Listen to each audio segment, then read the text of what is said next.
నమస్తే, welcome to వీఫై news. Updates చూద్దాం. ఖమ్మం జిల్లా కొంచెల్ల మండలం తనికెల గ్రామం సమీపంలోని ఎన్ఎస్పీ కెనాల్లో పొట్టిపల్లి పార్వతి 51 వయసు అనే మహిళ ప్రమాదశాత్తు జారిపడి మృతి చెందిన ఘటన చోటు చేసుకుంది. తనికెల గ్రామానికి చెందిన ఆమె ఒంటరిగా జీవించేదని, సాయంత్రం కెనాల్లో జారిపడి కొట్టుకుపోయినట్లుగా స్థానికులు తెలియజేశారు. అనంతరం చింతకాని మండలం కోమట్లగూడెం వద్ద ఎన్ఎస్పీ కెనాల్ లాకుల సమీపంలో మృతదేహాన్ని గుర్తించి పోలీసులకు సమాచారం అందజేశారు. పోలీసులు ఘటనా స్థలానికి చేరుకుని కేసు నమోదు చేసుకుని మృతదేహాన్ని ఖమ్మం ప్రభుత్వ ఆసుపత్రికి తరలించారు.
భద్రాద్రి కొత్తగూడెం జిల్లా పెన్పాక నియోజకవర్గంలో జాతీయ స్థాయి అండర్-17 బాలుర కబడ్డీ పోటీలు జనవరి 7 నుంచి ఏడుళ్ల బయ్యారంలో ప్రారంభమవుతున్నాయి. జిల్లాలో తొలిసారిగా జాతీయ స్థాయి క్రీడలు నిర్వహిస్తున్నందున అధికారులు పర్యవేక్షణలు వివిధ రాష్ట్రాల నుండి వచ్చే క్రీడాకారులకు సౌకర్యాలు కల్పిస్తూ ఏర్పాట్లు చేస్తున్నారు. కబడ్డీ కోర్టు, ఎల్ఈడీ స్క్రీన్లు, సిట్టింగ్, అలాగే స్టేజ్ వంటి ఏర్పాట్లు తుది దశలో ఉన్నాయి. దేశంలోని 33 రాష్ట్రాల నుండి 33 టీంలు ఈ పోటీలో పాల్గొననుండగా దూర ప్రాంతాల క్రీడాకారులకు హైలాపురం ఆశ్రమ పాఠశాలలో వసతి ఏర్పాట్లు చేశారు.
ఖమ్మం జిల్లా వైరా నియోజకవర్గంలో సాయంత్రం అయ్యప్పపేటలో పడిపూజ మరియు నగర సంకీర్తన మహోత్సవం అంగరంగ వైభవంగా నిర్వహించబడింది.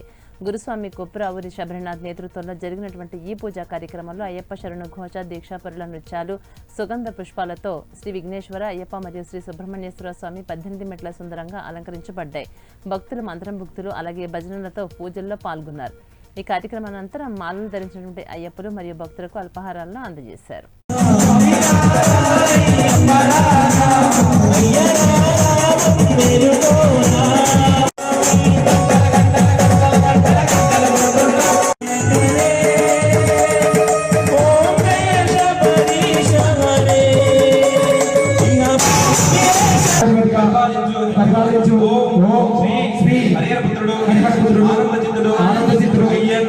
అయ్యప్ప స్వామి వారి పాదాలు విందువలే మాకు శరణం శరణం శరణం శరణం శరణం శరణం స్వామియే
భారతదేశ తొలి మహిళా ఉపాధ్యాయురాలు సంఘ సంస్కర్త సావిత్రిబాయి పూలే స్ఫూర్తితో నూతన విద్యా విధానం 2020కు వ్యతిరేకంగా శాస్త్రీయ విద్యా విధానం కోసం ఉద్యమించాలని ఎస్ఎఫ్ఐ రాష్ట్ర గర్ల్స్ కన్వీనర్ ఎం మమత పిలుపునిచ్చారు.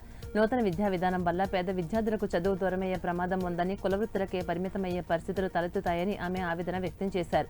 ఐద్వా వైరా డివిజన్ కమిటీ ఆధ్వర్యంలో ఐద్వా 14వ జాతీయ మహాసభల సందర్భంగా స్థానిక ప్రభుత్వ జూనియర్ కళాశాలలో నూతన విద్యా విధానం నేటి సవాళ్లు అనే అంశంపై సెమినార్ నిర్వహించారు. ఈ సందర్భంగా కళాశాల ప్రిన్సిపల్ ఎల్ నవీన జ్యోతి సావిత్రిబాయి పూలే చిత్రపటానికి పూలమాలలు వేసి నివాళులు అర్పించారు. అలాగే ఈ కార్యక్రమంలో ఐద్వా ఎస్ఎఫ్ఐ నాయకులు, అధ్యాపకులు, విద్యార్థులు పాల్గొన్నారు.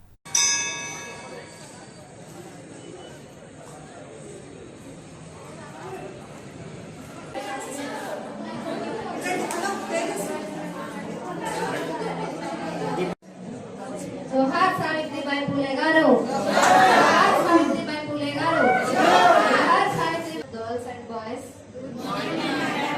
ఈ రోజు మన సావిత్రీబాయి ఫులే గారి జయంతి మన 3వ తారీఖు జరిగింది. అయితే అది మనం ఈ రోజు ఇక్కడ సెమినార్ పెట్టుకున్నాం కాబట్టి సెమినార్ వక్తగా మనకి మమత అక్క హైదరాబాద్ నుంచి వచ్చారు.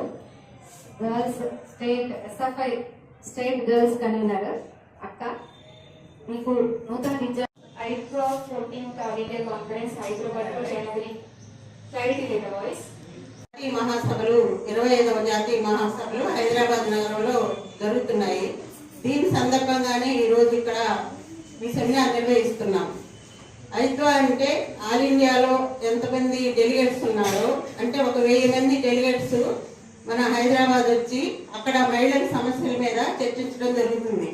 ఈరోజు మీకు తెలుసు మహిళలపై స్కూల్ నుంచి మొదలు పెట్టుకుంటే హైయర్ ఎడ్యుకేషన్, యూనివర్సిటీలు, పీజీలు, పిహెచ్డీలు, ఇంటర్మీడియట్ అయినా, డిగ్రీ అయినా, అదర్ ఎనీ టెక్నికల్ ఎడ్యుకేషన్స్ సిస్టమ్స్కి కరికులం ఎలా ఉండాలి, పర్టికులర్ సిలబస్ డిసైడ్ చేయడం, లేకపోతే సిలబస్ని అప్డేట్ చేయడం, కోర్స్ ఎన్ని ఇయర్స్ ఉండాలి, స్ట్రక్చర్ ఎలా ఉండాలి, కోర్స్ ఫీజు ఎంత ఉండాలి, ఏమైనా చేంజెస్ చేయాలంటే ఈ దేశంలో 1986 పాలసీ ఎడ్యుకేషన్ పాలసీ తర్వాత మళ్ళీ 2020 కోవిడ్ టైం మీ అందరికి ఐడియా ఉందా? ఆ టైంలో ఎవరు ఉంటున్నప్పుడు ఎస్ఎఫ్ఐ జిల్లా కమిటీ పక్షాన నమస్కారాలు తెలియజేస్తా ఉన్నాను. అక్కలు ఉంటారు, వాళ్ళందరి కోసం పోరాడే సంఘం. జాతీయ రోడ్డు భద్రతా మాసోత్సవాల సందర్భంగా యాదాద్రి భువనగిరి జిల్లా వలిగొండ పట్టణంలో ట్రస్మా ఆధ్వర్యంలో విద్యార్థులకు రోడ్డు భద్రతపై అవగాహన సదస్సు నిర్వహించారు. ఈ సందర్భంగా అంబేద్కర్ చౌరస్తా నుంచి సాయి గణేష్ ఫంక్షన్ హాల్ వరకు కళ్లకు గంతలు కట్టుకుని మ్యూజిషియన్ రామకృష్ణ బైక్ ర్యాలీ నిర్వహించి రోడ్డు భద్రతా ప్రాముఖ్యతను తెలియజేశారు. ఈ కార్యక్రమాన్ని స్థానిక సర్పంచ్ కుంభం వెంకట పాపిరెడ్డి, మండల విద్యాధికారి సుంకోజు భాస్కర్, ట్రస్మా జిల్లా అధ్యక్షుడు పాలకూర్ల వెంకటేశం గౌడ్, సబ్ ఇన్స్పెక్టర్ యోగందర్ గౌడ్ ప్రారంభించారు. వారు మాట్లాడుతూ సెల్ ఫోన్ ఉపయోగిస్తూ వాహనం నడపరాదని, మత్తు పానీయాలు సేవించి డ్రైవింగ్ చేయరాదని, రోడ్డు ప్రమాదాలకు దూరంగా ఉండాలని సూచించారు. అధికారులు విద్యార్థులకు రోడ్డు భద్రతా నిబంధనలు వివరించారు. అలాగే ఈ కార్యక్రమంలో ఉపాధ్యాయులు, విద్యార్థులు పెద్ద సంఖ్యలో హాజరయ్యారు.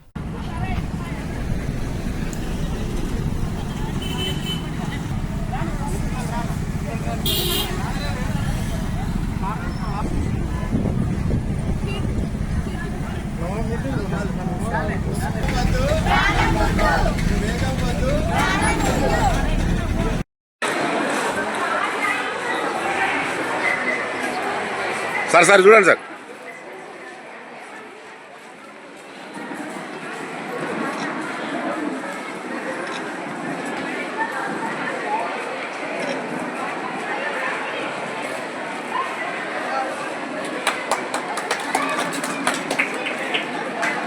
ఆ రకంగా చెప్పడంతో మన ప్రైవేటు అండ్ గవర్నమెంట్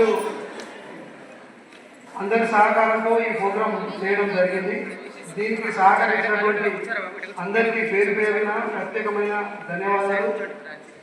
ఈ కార్యక్రమాన్ని సామ్రాజ్ గారు కేంద్ర నిధిగా పూర్తి చేయాలని. నమస్కారం, నా పేరు మెజిషియన్ రామకృష్ణ.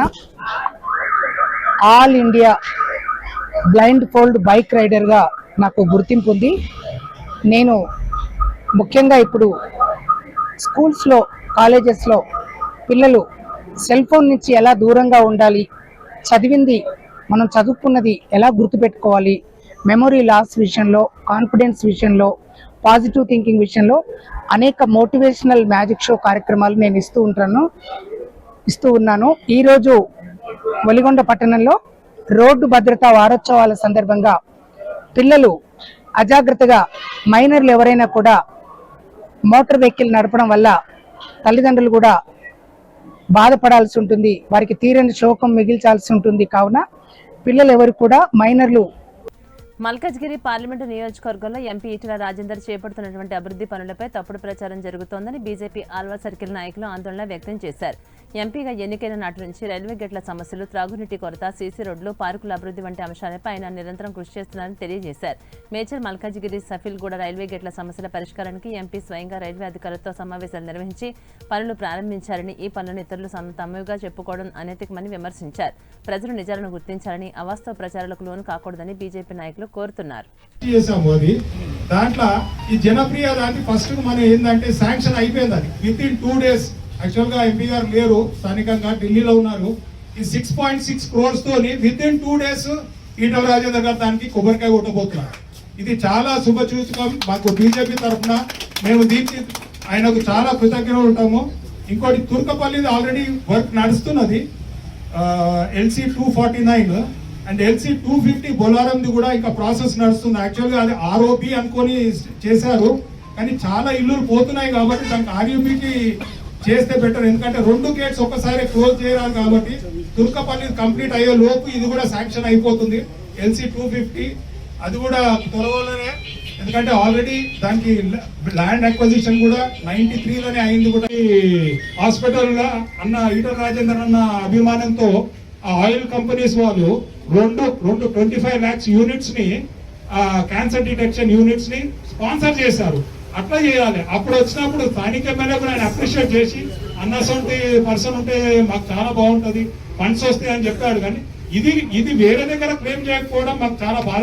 ఉద్దేశించింది కాదు, ప్రజలకు డెవలప్మెంట్ గురించి మేము కొట్లాడుతున్నాం. అంతేగాని ఏదో మీరు కిందపడని కాదు. మీరు ఇచ్చిన కౌంటర్కి మేము ఇవ్వాల్సి వచ్చింది. మేము బీజేపీ ఎప్పుడు కూడా ఎవరు కౌంటర్ చేయలేదు. మేము డెవలప్మెంట్ నుంచే కొట్లాడినాం. ఇలాంటివి మేము ఎప్పుడు మా కార్యకర్త గారు ఎవరైనా ఆయన ఎందుకు అడుగున్నాం, ఆయన 1000 కోట్లు తెచ్చినా 1000 కోట్లు తెచ్చినా నువ్వు 1000 కోట్లు తెచ్చినా చెప్పి దానికి మేము ప్రశ్న పెట్టినాం. అంతకంటే వేరే ఉద్దేశం ఏం లేదు. భారత్ మాతాకి ఈరోజు ప్రెస్ మీట్ ముఖ్య ఉద్దేశం ఏంటంటే ఈటల రాజేందర్ గారు 1.5 years కంప్లీట్ అయినాక ఆయన ఏమేమి శాంక్షన్ చేశాడో, ఎక్కడెక్కడ ROBs శాంక్షన్ చేయించాడో దాని గురించి స్థానికంగా ఎమ్మెల్యే గారు కౌన్సిల్ మీటింగ్ లో ఇవన్నీ ఆయన చేసిన అన్నట్టు క్లెయిమ్ చేసుకుంటున్నారు. అంటే వేరే విషయాలు.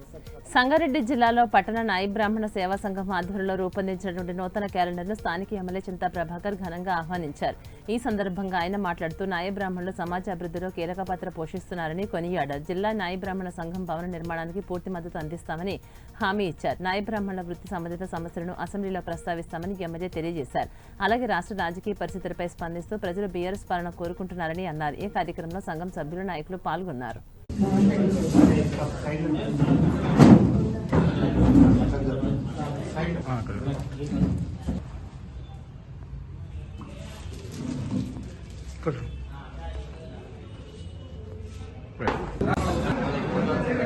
కార్యక్రమానికి గౌరవంగా మనకు మీరున్న అంటూ ముందుకు వచ్చినటువంటి మన ఎమ్మెల్యే గారికి ప్రత్యేకమైన ధన్యవాదాలు సార్. నమస్కారం సార్.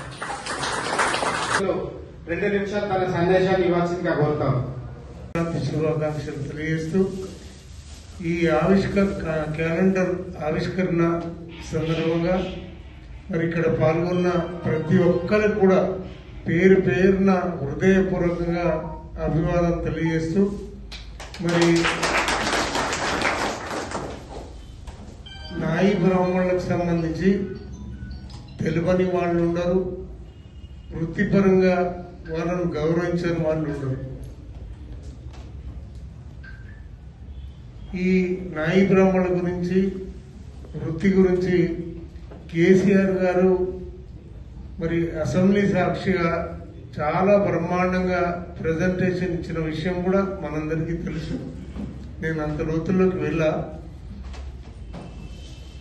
కానీ వృత్తిపరంగా వృత్తిని దైవంతో సమానం గౌరవించుకున్నటువంటి మరి మీ అందరికి కూడా మరి ప్రజలందరి తరఫున పూర్తి సహకారం దొరుకుతుంది, ఇబ్బంది ఏమి ఉండదు.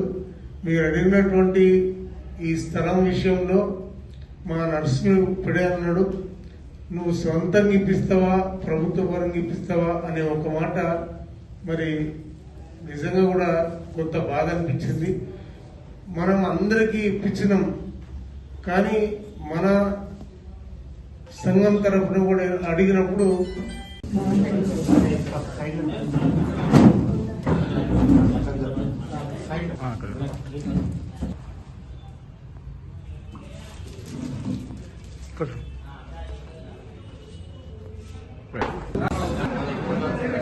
కార్యక్రమానికి గౌరవంగా మనకు పేరున్న అంటూ ముందుకు వచ్చినటువంటి మన ఎమ్మెల్యే గారికి ప్రత్యేకమైన ధన్యవాదాలు సార్. నమస్కారం సార్.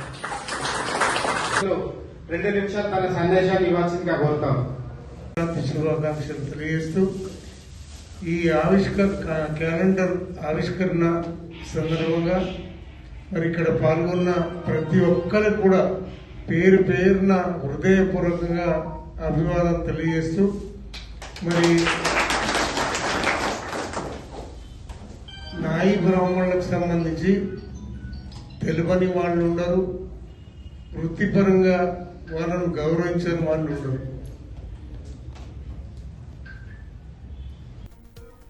అంబేద్కర్ కోనసీమ జిల్లా పి గన్నవరం ప్రాథమిక ఆరోగ్య కేంద్రం వద్ద ఏర్పాటు చేసిన ప్రెస్ మీట్లో ఎమ్మెల్యే మాట్లాడుతూ సాక్షి పత్రికలో వచ్చినటువంటి కథనంపై స్పందిస్తూ 108, 104 సేవలపై అనుచిత వ్యాఖ్యలు చేస్తున్నటువంటి వైసీపీ ఎప్పటికైనా బుద్ధి తెచ్చుకోవాలని అన్నారు. వైసీపీ పాలనలో అరవిందో ఫార్మాకు ప్రాధాన్యమిచ్చి వైద్య రంగాన్ని పూర్తిగా నిర్లక్ష్యం చేశారని విమర్శించారు. కూటమి ప్రభుత్వం చేసినటువంటి మంచి పనులు చూడలేకనే వైసీపీ ఆరోపణలు చేస్తోందని పేర్కొన్నారు. అలాగే ప్రజల ఆరోగ్యంపై కూటమి ప్రభుత్వం చిత్తశుద్ధితో పనిచేస్తోందని, ఈ విషయాన్ని వైసీపీ గుర్తుంచుకోవాలని ఎమ్మెల్యే స్పష్టం చేశారు. ఈ సమావేశంలో కూటమి నాయకులు పాల్గొన్నారు.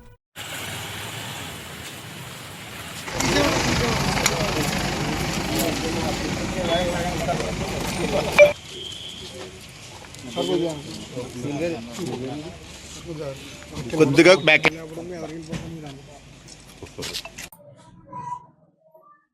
కూటమి ప్రభుత్వం ఏర్పడిన తర్వాత ఈ రాష్ట్రంలో ఎన్నో సంక్షేమ కార్యక్రమాలు చేపట్టడం జరిగింది.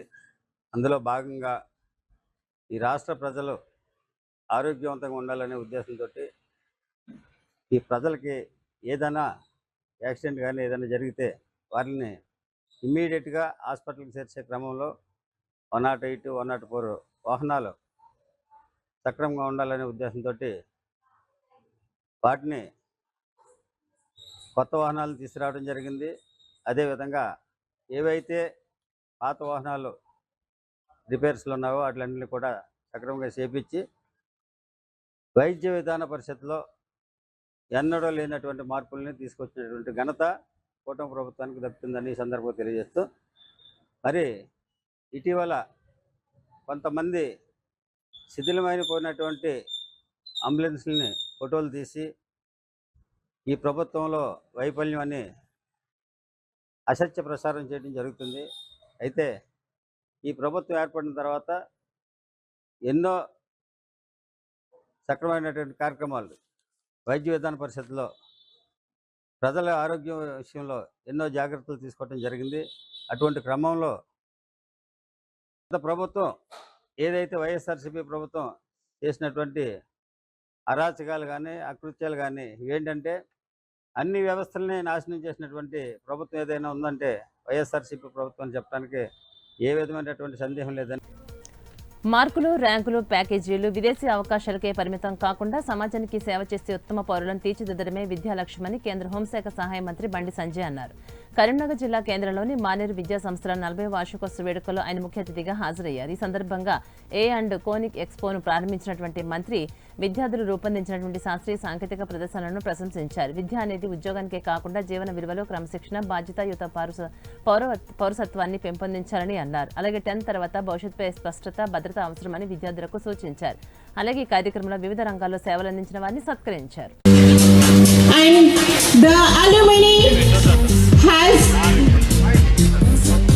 Representing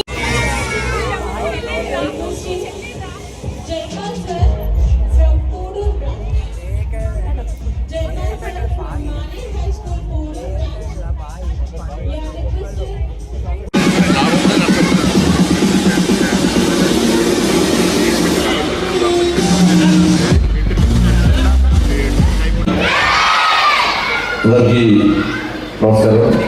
వేదిక పైనటువంటి పెద్దలు, మాన్యులు, సాయి మాన్యులు, విద్యా సంస్థల యొక్క అధినేత మా అన్న ఎప్పుడు నా క్షేమం గురించి, నా మంచి చెల గురించి, నా బాగుల గురించి, నా భవిష్యత్తు గురించి ఆలోచించి నాకు అండగా దండగా ఒక రక్షణగా ఉండేటువంటి మా అన్న అనంతరెడ్డి అన్న. అదేవిధంగా డైరెక్టర్స్ అయినటువంటి మా సునీత మేడం గారు, స్కూల్ స్టూడెంట్స్, పేరెంట్స్, మీడియా మిత్రులు కూడా వస్తారు. 40 సంవత్సరాలు మానేరు నది ఒడ్డున ఇవాళ మానేరు విద్యా సంస్థలను ఏర్పాటు చేసి 40 సంవత్సరాలు అనేక కష్టాలు, అనేక ఇబ్బందులు, అనేక సవాళ్ళు అన్నిటినీ ఎదుర్కొని ఈ పోటీ ప్రపంచంలో విద్యా వ్యవస్థ విషయంలో ఒక మార్పు తీసుకురావాలి. ప్రతి విద్యార్థుల సమాజానికి అందించాలి, విద్యను అందించాలి. వ్యాపారం దృక్పథంతో కాకుండా ఒక మంచి ఆలోచనతో విద్యను అందించాలని చెప్పి ఆ విద్యార్థులను దేశానికి అందించాలని ఒక మంచి లక్ష్యంతో, ఒక ఆశయంతో వాళ్ళ అనేక కష్టాలను ఎదుర్కొని ఇవాళ అనంతరెడ్డి గారి నేతృత్వంలో ఇవాళ ఈ మానేరు విద్యా సంస్థలు 40 సంవత్సరాలు పూర్తి చేసుకున్న సందర్భంలో వారికి ఇవాళ అన్ని చూసిన తర్వాత ఈ సైన్స్ ఎక్కువ ఇవన్నీ చూసిన తర్వాత నాకు అనిపించింది, అంటే నరేంద్ర మోడీ గారు సంకల్పం తీసుకొని ఈ దేశాన్ని పాలిస్తున్నారు. ఆర్టిఫిషియల్ ఇంటెలిజెన్స్ నుంచి ఇవి ఇప్పటివరకున్న అప్డేట్స్. మరిన్ని అప్డేట్స్ కోసం చూస్తూనే ఉండండి V5 News.